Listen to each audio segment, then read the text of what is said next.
नमस्कार। दिन भर की बड़ी खबरों में आपका स्वागत है। मैं हूं दामिनी। बुलेटिन में आज बात होगी किसानों के प्रदर्शन की, स्वास्थ्य मुसीबत पर एससी की सख्त टिप्पणी की, जानेंगे कि ममता की क्या है बीजेपी के दांव को फेल करने की तरकीब, और बुलेटिन के आखिर में बात होगी लक्ष्मी विलास बैंक के ग्राहकों को मिली राहत की। लेकिन तमाम बड़ी खबरों से पहले एक नजर सुर्खियों पर। बिहार विधानसभा की बैठक अनिश्चितकाल के लिए स्थगित। सत्र के अंतिम दिन भी विपक्ष और सत्ता पक्ष के बीच रहा तनाव। न्यायालय ने सरकार को दिया निर्देश, 8 श्रेणियों के कर्ज पर ब्याज में राहत का निर्णय करें लागू। महामारी के कारण देश की आर्थिक वृद्धि पर पड़ा है प्रतिकूल प्रभाव। बीपीसीएल के निजीकरण पर पेट्रोलियम मंत्री धर्मेंद्र प्रधान की सफाई, एलपीजी उपभोक्ताओं को मिलती रहेगी गैस सब्सिडी। सुस्त रहा शेयर बाजार, सेंसेक्स 110 अंकों की गिरावट के साथ 44,150 पर हुआ बंद। निफ्टी में भी 41 अंकों की गिरावट। अन्नदाताओं का गुस्सा बढ़ता जा रहा है। अपनी फसल का उचित मूल्य पाने के लिए वो दिल्ली में डेरा डालने को तैयार हैं, लेकिन सरकार ये ही तय नहीं कर पा रही है कि उनसे बातचीत कब करनी है। कृषि मंत्री दावा कर रहे हैं कि 3 दिसंबर को अन्नदाताओं को चर्चा के लिए बुलाया है। इसी मामले पर चर्चा के लिए हमारे साथ हैं राजीव जी। राजीव जी, आपका स्वागत है। लेकिन चर्चा शुरू करने से पहले देखते हैं रिपोर्ट। केंद्र के 3 नए कृषि कानूनों के खिलाफ अन्नदाताओं ने हुंकार भर दी है। दिल्ली की ओर बढ़ते अन्नदाताओं के काफिले को रोकने की जितनी भी कोशिशें बीजेपी शासित हरियाणा सरकार ने की, अन्नदाताओं के हौसले के आगे टिक नहीं पाई। हाँ, उनके दिल्ली बढ़ने की रफ्तार जरूर धीमी पड़ी, लेकिन आज सुबह ही अन्नदाता का काफिला दिल्ली बॉर्डर पहुंच गया। शुरुआत में दिल्ली पुलिस ने अन्नदाताओं को रोकने की पूरी कोशिश की। दिल्ली सरकार से इजाजत मांगी गई कि दिल्ली के स्टेडियमों का इस्तेमाल अन्नदाताओं की हिरासत के लिए किया जाए, लेकिन दिल्ली सरकार ने इसकी इजाजत नहीं दी। दोपहर होते होते मामला जब हाथ से निकलता हुआ दिखा तो अन्नदाताओं को दिल्ली आने और बुराड़ी में प्रदर्शन करने की इजाजत दे दी गई। दिल्ली पुलिस कमिश्नर ने इसकी पुष्टि की है।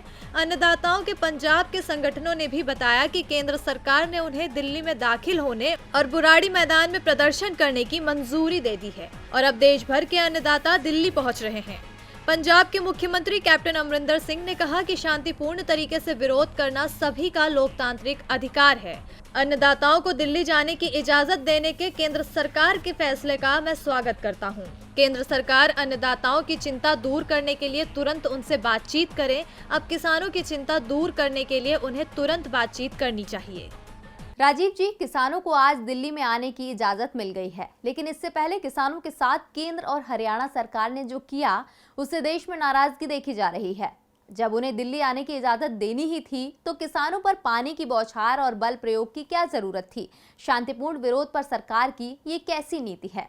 जी दामिनी, केंद्र सरकार का अन्नदाताओं के साथ जो रवैया है वो किसी भी तरह से सही नहीं कहा जा सकता है। पहले तो उनसे सलाह मशविरा किए बगैर या उन्हें भरोसे में लिए बिना मनमाने कानून उन पर थोप दिए गए। उसके बाद वो महीनों से इसका विरोध कर रहे हैं तो सरकार उनकी उपेक्षा कर रही है, उनकी चिंताओं को समझ ही नहीं रही है। यही कारण है कि कभी उन्हें सड़कों पर उतरना पड़ा तो कभी रेलवे ट्रैक जाम करने पड़े। इसके बाद जब हजारों किसानों ने दिल्ली का रुख किया तो उनके साथ दुश्मनों की तरह सलूक सरकार ने किया। पूरे देश और दुनिया ने देखा कि भारत सरकार अपने ही अन्नदाताओं पर कैसा शारीरिक और मानसिक प्रहार कर रही है। सोशल मीडिया के इस दौर में जब खबरें एक पल में दुनिया भर में फैल जाती हैं, दिल्ली की सीमाओं पर अन्नदाताओं पर आंसू गैस और पानी की बौछारों की तस्वीरें, उन्हें बैरिकेडिंग के जरिए रोकने की तस्वीरें भी सबने देखी और इस पर सरकार की काफी आलोचना भी हुई। शायद यही वजह है दामिनी कि अब जाकर सरकार ने प्रदर्शनकारियों को दिल्ली आने की अनुमति दी है, लेकिन इससे समस्या का हल अब भी नहीं निकला है। सरकार अगर वाकई अन्नदाताओं की हितैषी होती तो उनकी मर्जी के विरुद्ध कानून नहीं बनाती या उन्हें इस तरह अपनी नाराजगी प्रकट करने के लिए जो आ रहे हैं वो उससे नहीं रोकती। अब भी उन्हें दिल्ली आने की इजाजत जो है वो सरकार ने शायद गुस्से को थोड़ा ठंडा करने के लिए ही दी है, लेकिन इससे ये सोचकर निश्चिंत नहीं हुआ जा सकता है कि सरकार के इरादे बदल गए हैं। सरकार की नीयत तो तब भी साफ नहीं थी और अभी भी साफ नहीं है, और तभी साफ होगी जब अन्नदाताओं से आमने सामने बैठ करके सरकार जो है वो बात करेगी। धन्यवाद राजीव जी तमाम जानकारी के लिए। तो अब रुक करते हैं अगली खबर का। देश में एक बार फिर से संक्रमण के मामले बढ़ने लगे हैं। केंद्र सरकार ने साफ कर दिया है कि अब देश में फिर से पूर्णबंदी नहीं लगाई जाएगी। गृह मंत्रालय की ओर से दिशा निर्देश जरूर जारी किए गए हैं, लेकिन इनका पालन सख्ती से नहीं हो रहा है और आज इसी को लेकर सुप्रीम कोर्ट ने अपनी नाराजगी जताई है। देश में संक्रमण के मामले बढ़ रहे हैं, लेकिन लोग अभी भी समझ नहीं रहे कि मुसीबत कितनी बड़ी है। सरकार द्वारा जारी गाइडलाइन की अनदेखी पर सुप्रीम कोर्ट को भी सख्त टिप्पणी करनी पड़ी। कोर्ट ने कहा कि जगह जगह कार्यक्रम और जलसे हो रहे हैं। 80% लोग मास्क नहीं पहन रहे, बाकी के मास्क जबड़ों पर लटक रहे हैं। ढेर सारी SOP और गाइडलाइंस हैं, लेकिन इच्छा शक्ति कहीं नजर नहीं आ रही है। अब वक्त आ गया है कि जब भारत में संक्रमण के बढ़ते मामलों को रोकने के लिए सख्त कदम उठाए जाएं। ये सभी टिप्पणी सुप्रीम कोर्ट ने गुजरात के अस्पताल में हुए मामले को लेकर की, जिसमें 5 लोगों की जान चली गई थी। इससे पहले केंद्र सरकार ने भी सुप्रीम कोर्ट में अपना जवाब दाखिल करते हुए कहा था कि त्योहारों के समय राज्य सरकारों द्वारा बरती गई लापरवाही के कारण संक्रमण के मामलों में बढ़ोतरी हुई है। दिल्ली सरकार को लेकर केंद्र ने कहा कि दिल्ली में केजरीवाल सरकार संक्रमण को लेकर पूरी तरह से बेफिक्र दिख रही है। सरकार की ओर से कोई भी सख्त कदम नहीं उठाया जा रहा है, जिससे हालात खराब हो रहे हैं। इन दिनों बढ़ते मामलों को देखते हुए गुजरात के बड़े शहरों में कई पाबंदियां लगाई जा रही हैं। वहीं राजस्थान में भी फिर से सख्त पाबंदियों का दौर शुरू होने के संकेत मिल रहे हैं। महाराष्ट्र सरकार ने राज्य के बाहर से आने वालों के लिए नियम तय कर दिए हैं। स्वास्थ्य मुसीबत से लड़ने के लिए जहां SC ने सख्ती बरती है, वहीं पश्चिम बंगाल विधानसभा चुनाव की लड़ाई अभी से तेज हो गई है। राज्य में विधानसभा चुनाव 6 महीने में होने हैं, जिसके मद्देनजर बंगाल की मुख्यमंत्री और TMC प्रमुख ममता बनर्जी अपनी रणनीति को अंतिम रूप देने में जुट गई है। इसी के मद्देनजर गुरुवार को ममता बनर्जी ने एक बड़ा ऐलान कर दिया है। क्या है वो बड़ा ऐलान, इस रिपोर्ट में देखिए। पश्चिम बंगाल में विधानसभा चुनाव की तैयारियों में सभी पार्टियां अभी से ही अपना दमखम दिखाने में जुट गई हैं। बीजेपी एक तरफ पश्चिम बंगाल की सत्ता हासिल करने की कोशिशों में जुटी है, तो वहीं राज्य में 10 साल तक सत्ता पर काबिज ममता बनर्जी राज्य में बीजेपी को कोई मौका नहीं देना चाहती। दीदी ने अपने सत्ता बचाने के लिए एक और बड़ा दांव खेल दिया है। ममता बनर्जी ने पश्चिम बंगाल में 7.5 करोड़ लोगों का 5 लाख रुपए तक का मुफ्त इलाज देने की घोषणा की है। मुख्यमंत्री ममता बनर्जी ने कहा कि राज्य सरकार की तरफ से संचालित स्वास्थ्य योजना स्वास्थ्य साथी का लाभ 1 दिसंबर 2020 से प्रदेश के हर व्यक्ति को मिलेगा। इस परियोजना के तहत हर परिवार को एक स्मार्ट कार्ड मिलेगा, जिससे भारत के लगभग 1500 सरकारी और निजी अस्पतालों से 5 लाख रुपए तक का कैशलेस स्वास्थ्य लाभ मिलेगा। आपको बता दें कि राज्य में जहां जहां बीजेपी अपना आधार मजबूत करना चाहती है, उसी जगह ममता अपना सियासी दांव चल देती हैं। इसी के तहत ममता बनर्जी ने बांकुड़ा के आदिवासियों ही नहीं बल्कि कूच बिहार के राजवंशी समाज, 24 परगना इलाके के मतुआ समाज और हिंदी भाषियों के बीच भी अपनी पैठ बनाने की कोशिश की। ममता ने बांकुड़ा में जहां राजवंशी नेता और समाज सुधारक पंचानन वर्मा के जन्मदिन पर सरकारी छुट्टी का ऐलान कर दिया था, तो वहीं मतुआ समाज को साधने के लिए शाह के दौरे के बाद पहुंची ममता बनर्जी ने नॉर्थ 24 परगना जिले के ठाकुर नगर में मतुआ बोर्ड का मुख्यालय स्थापित करने का ऐलान किया। साथ ही मतुआ विकास बोर्ड को 10 करोड़ रुपए देने का भी ऐलान किया है। इतना ही नहीं, बाउडी कल्चरल बोर्ड के मुख्यालय को बांकुड़ा और बागदी बोर्ड का वर्धमान में करने का ऐलान करते हुए दोनों बोर्ड को 5-5 करोड़ भी देने की घोषणा की है। इन सब के बाद अब ये कैशलेस स्वास्थ्य लाभ की घोषणा करके ममता अपना राजनीतिक समीकरण दुरुस्त कर रही हैं। आपको बता दें कि सत्तारूढ़ TMC सरकार इस बार चुनाव प्रचार के दौरान बीजेपी के खिलाफ विकास को अपना प्राथमिक हथियार बनाना चाहती है, जिसके चलते ममता का ये दांव कितना असरदार होगा, इस बात से पर्दा आने वाले समय में उठ जाएगा। मुख्यमंत्री ममता बनर्जी जहां सत्ता पर बने रहने के लिए बड़े बड़े दावे कर रही हैं, तो वहीं दूसरी ओर उनकी पार्टी के नेता ही TMC को कमजोर करने में जुटे हैं। TMC विधायक मिहिर गोस्वामी ने विधानसभा से इस्तीफा दे दिया है और TMC के एक और बड़े नेता शुभेंदु अधिकारी ने ममता की चिंता अलग से बढ़ा रखी है। तो क्यों शुभेंदु ममता बनर्जी से है नाराज, देखिए हमारी रिपोर्ट। पश्चिम बंगाल में अगले साल के शुरू में होने वाले विधानसभा चुनाव से पहले राज्य में सियासी हलचल बढ़ गई। चुनाव से पहले ममता बनर्जी की पार्टी TMC की मुश्किलें बढ़ती दिख रही हैं। ममता सरकार में मंत्री शुभेंदु अधिकारी ने मंत्री पद से इस्तीफा दे दिया है। शुभेंदु अधिकारी ममता सरकार में परिवहन मंत्रालय संभाल रहे थे। शुभेंदु TMC के बड़े नेता माने जाते हैं। पिछले कुछ समय से वो नाराज चल रहे थे। बंगाल की राजनीति में शुभेंदु अधिकारी बड़ा रुतबा रखते हैं। आपको बता दें कि पश्चिम बंगाल की ऐसी 65 विधानसभा सीटें हैं जिन पर अधिकारी परिवार की मजबूत पकड़ है। ये सीटें राज्य के 6 जिलों में फैली हैं। शुभेंदु के प्रभाव वाली सीटों की संख्या राज्य की कुल 294 सीटों के 5वें हिस्से से भी ज्यादा है, जो TMC के लिए बड़ा सिरदर्द साबित हो सकती है। गौरतलब है कि गुरुवार को ही शुभेंदु अधिकारी ने पहले हुगली रिवर ब्रिज कमीशन से अपना इस्तीफा सौंपा था और अब मंत्री पद से भी इस्तीफा दे दिया है। ममता बनर्जी को अपना इस्तीफा भेजते हुए शुभेंदु ने लिखा कि मैं मंत्री पद से इस्तीफा देता हूं। मैंने राज्यपाल को इस बारे में जानकारी दे दी है। आपने मुझे राज्य की सेवा करने का मौका दिया, इसके लिए आपका आभार। माना जा रहा है कि शुभेंदु अधिकारी विधानसभा चुनाव से पहले बीजेपी में जा सकते हैं। बंगाल की सियासत में पिछले कई दिनों से ये कयास लगाए जा रहे थे कि शुभेंदु बीजेपी में जा सकते हैं, लेकिन शुभेंदु ने अभी तक अपने पत्ते नहीं खोले हैं। पश्चिम बंगाल में बीजेपी जहां ममता बनर्जी की कुर्सी पर कब्जा करने में जुटी है, तो वहीं महाराष्ट्र में भी बीजेपी सत्ता में आने के दावे करती रहती है। जब से उद्धव ठाकरे ने सीएम पद की कमान संभाली है, तब से बीजेपी की बयानबाजी बंद नहीं हुई है।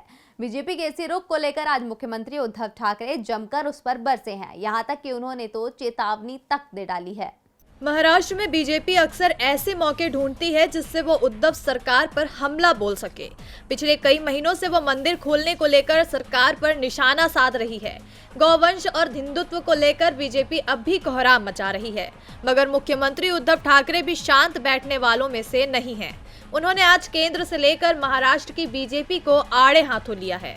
उद्धव ठाकरे ने कहा कि बीजेपी उन्हीं राज्यों में ऐसे मुद्दों को उठाती है जहां चुनाव होने होते हैं, और अगर लोग वोट देते हैं तो वे कानून बना देते हैं। हिंदुत्व को अपनी राजनीति के लिए इस्तेमाल ना करें। हम कभी ऐसे सहूलियत के हिंदुत्व में शामिल नहीं रहे। उद्धव ठाकरे ने कहा कि हिंदुत्व कोई धोती नहीं है जो बदल ली जाए, ये हमारे खून और नसों में है। मैं अपने पिता और दादा के हिंदुत्व में यकीन रखता हूँ। बाल ठाकरे कहते थे कि मुझे मंदिर में घंटा बजाने वाला हिंदू नहीं चाहिए।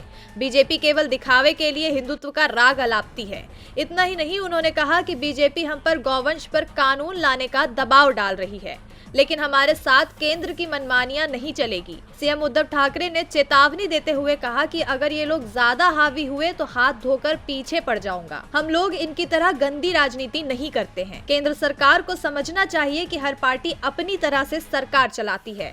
हम महाराष्ट्र को प्रगति के रास्ते पर ले जा रहे हैं, ऐसे में केंद्र को हमारे बीच में दखल नहीं देना चाहिए। अब सीएम उद्धव ने तो बीजेपी को चेतावनी दे ही दी है। ऐसे में देखना होगा कि क्या अब भी बीजेपी के तेवर शांत होते हैं या नहीं। महाराष्ट्र में उद्धव ठाकरे जहां बीजेपी की बयानबाजी से परेशान हैं, तो वहीं कांग्रेस की भी परेशानी इन दिनों बढ़ी हुई है। अहमद पटेल के गुजर जाने के बाद पार्टी के कोषाध्यक्ष को लेकर हलचल मची हुई है। अब ऐसे में देखना होगा कि कौन है वो सोनिया गांधी के सबसे करीबी और विश्वसनीय नेता जिन्हें कोषाध्यक्ष की जिम्मेदारी मिल सकती है। देखिए हमारी रिपोर्ट। कांग्रेस पार्टी ने हाल ही में अपने सबसे भरोसेमंद नेता अहमद पटेल को खो दिया है। पटेल अखिल भारतीय कांग्रेस कमेटी के कोषाध्यक्ष थे। पार्टी में कोषाध्यक्ष के सवाल पर मंथन शुरू हो गया है कि पटेल के निधन के बाद अब ये जिम्मेदारी किसे दी जाएगी।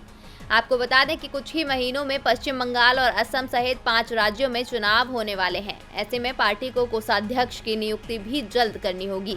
कोषाध्यक्ष बनाने को लेकर कांग्रेस के 4 कद्दावर नेताओं के नाम सामने आ रहे हैं, जिसमें राजस्थान के मुख्यमंत्री अशोक गहलोत, मध्य प्रदेश के पूर्व मुख्यमंत्री कमलनाथ, पार्टी के महासचिव केसी वेणुगोपाल और मिलिंद देवड़ा के सबसे आगे हैं। हालांकि माना जा रहा है कि अशोक गहलोत राजस्थान के सीएम की कुर्सी नहीं छोड़ेंगे। दूसरा नाम कमलनाथ का है। कमलनाथ के कोषाध्यक्ष बनने को लेकर मध्य प्रदेश में नए कांग्रेस अध्यक्ष की सुगबुगाहट भी तेज हो चुकी है। माना जा रहा है कि कमलनाथ मध्य प्रदेश कांग्रेस अध्यक्ष के साथ विधानसभा में नेता प्रतिपक्ष का पद भी छोड़ना चाहते हैं। ऐसे में संभावना जताई जा रही है कि कमलनाथ भी कांग्रेस के कोषाध्यक्ष बन सकते हैं। लेकिन जिस नाम को लेकर सबसे ज्यादा चर्चा हो रही है वो है केसी वेणुगोपाल। कांग्रेस के खास रणनीतिकारों में केसी वेणुगोपाल का नाम पटेल के बाद दूसरे नंबर पर शुमार होता था। वो संगठन में महासचिव की जिम्मेदारी संभाल रहे हैं और यूपीए सरकार में राज्य मंत्री रह चुके हैं। माना जाता है कि अहमद पटेल के बाद केसी वेणुगोपाल सोनिया गांधी के सबसे विश्वसनीय हैं। कांग्रेस के कोषाध्यक्ष को लेकर सबसे आगे इन्हीं का नाम चल रहा है और माना जा रहा है कि कांग्रेस के अगले कोषाध्यक्ष केसी वेणुगोपाल ही बनेंगे। कोषाध्यक्ष को लेकर कांग्रेस के एक धड़े में मिलिंद देवड़ा का नाम भी फिलहाल चर्चा में बना हुआ है। आपको बता दें कि अहमद पटेल को साल 2018 में कांग्रेस पार्टी का कोषाध्यक्ष बनाया गया था। इससे पहले पार्टी के दिग्गज नेता और गांधी परिवार के करीबी नेता मोतीलाल वोरा के पास ये जिम्मेदारी थी। मोतीलाल वोरा करीब 2 दशक तक बतौर कोषाध्यक्ष इस जिम्मेदारी को संभाल रहे थे। सन 2018 में बढ़ती उम्र का हवाला देकर राहुल गांधी ने उन्हें इस जिम्मेदारी से मुक्त किया था। और बुलेटिन के आखिर में बात लक्ष्मी विलास बैंक के ग्राहकों को मिली राहत की। लक्ष्मी विलास बैंक की वित्तीय हालत पिछले 3 सालों से ही खराब थी, जिसके चलते हाल ही में बैंक को मोरेटोरियम में डाल दिया गया था। साथ ही बैंक पर कुछ पाबंदियां भी लगा दी गई थी। इसके अलावा ऐलान किया गया था कि मोरेटोरियम की अवधि खत्म होते ही लक्ष्मी विलास बैंक को डीबीएस बैंक के साथ मर्ज कर दिया जाएगा। और अब बैंक के ग्राहकों के लिए एक अच्छी खबर है, देखिए। लंबे समय से नुकसान उठा रहे लक्ष्मी विलास बैंक के ग्राहकों के लिए राहत की खबर है। आज यानी शुक्रवार को 94 साल पुराना ये बैंक बंद होकर डीबीएस बैंक को मर्ज कर दिया गया है। यानी अब लक्ष्मी विलास बैंक के ग्राहकों को उनके पैसों की चिंता करने की जरूरत नहीं है। उनका पैसा पूरी तरह से सुरक्षित है। लेकिन अब लक्ष्मी विलास बैंक को अपने नाम की जगह डीबीएस बैंक के नाम से जाना जाएगा। आपको बता दें कि 94 साल पुराने लक्ष्मी विलास बैंक को सिंगापुर के सबसे बड़े डीबीएस बैंक में मर्ज करने का फैसला रिजर्व बैंक ऑफ इंडिया ने लक्ष्मी विलास बैंक की लगातार बिगड़ रही वित्तीय स्थिति को देखते हुए लिया है, जिससे बैंक के ग्राहकों और निवेशकों को कोई नुकसान न उठाना पड़े। इस मर्जर के बाद नए बैंक की ब्रांच डीबीएस बैंक इंडिया के नाम से खोली जाएंगी। अब बैंक की मॉरेटोरियम की अवधि 16 दिसंबर से घटाकर 27 नवंबर कर दी गई है। इसके साथ आज से ही लक्ष्मी विलास बैंक के स्टॉक भी शेयर मार्केट से डिलीट कर दिए गए हैं। इस मामले में केंद्रीय मंत्री प्रकाश जावड़ेकर ने बताया कि 4000 कर्मचारियों को अपनी नौकरी को लेकर चिंता करने की कोई जरूरत नहीं है। उनकी सेवाएं सुरक्षित हैं। और दिन भर की बड़ी खबरों में मेरे साथ इतना ही। नमस्कार।